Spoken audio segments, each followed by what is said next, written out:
안녕하세요. 김성학 변호사입니다.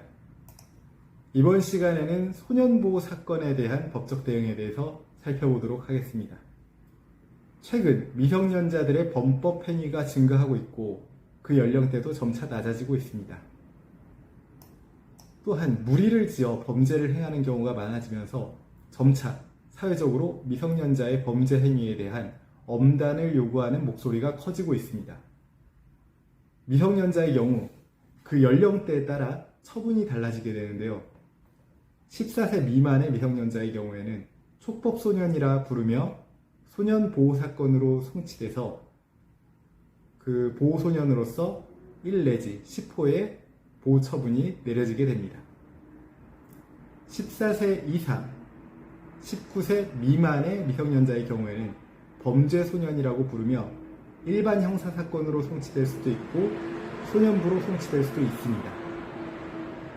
통상 범죄소년의 범행이 초범이고 죄질이 그리 나쁘지 않다면 소년부로 송치돼서 소년 재판을 받게 되겠지만 재범의 경우나 죄질이 나쁜 경우에는 일반 형사사건으로 송치되는 경우가 많습니다. 소년보호사건의 경우에는 보통 10분가량의 심리로 재판이 마무리되고 일반 형사사건과 달리 즉일선고를 하게 됩니다.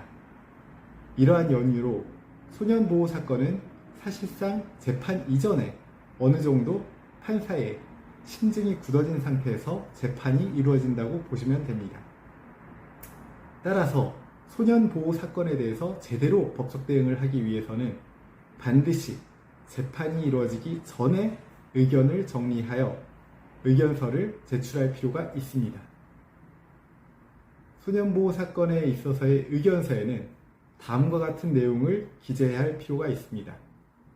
첫 번째, 사건의 경위와 관련해서 참작받을 만한 사정을 정리하여 제출할 필요가 있습니다.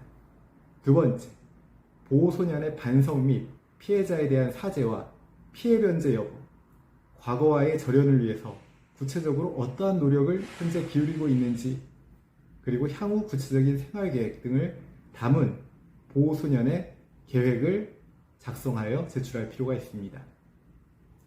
그리고 세 번째, 부모가 자녀의 보호소년의 양육을 위해서 어떠한 노력을 기울일 것인지에 대해서 구체적인 계획을 담은 자녀 양육 계획서를 작성하여 제출할 필요가 있습니다. 이와 같은 내용들을 기본으로 해서 의견을 정리해서 의견서로 제출할 필요가 있으며 해당 의견서에 기재된 내용에 입증 가능한 사실이 있을 경우에는 그 입증 자료도 함께 첨부하여 제출해야 될 것입니다.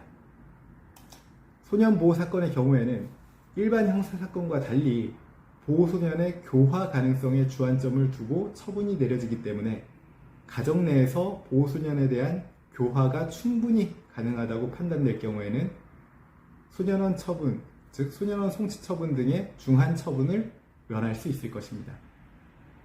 따라서 현재 보호소년의 상황이 중한 처분, 즉 소년원 송치 등의 처분이 예상되는 경우라고 한다면 부모 등 가족 내 보호자들이 합심하여 보호소년을 충분히 교화할 수 있음을 피력한다면 이례적으로 경한 처분이 내려질 수도 있을 것입니다.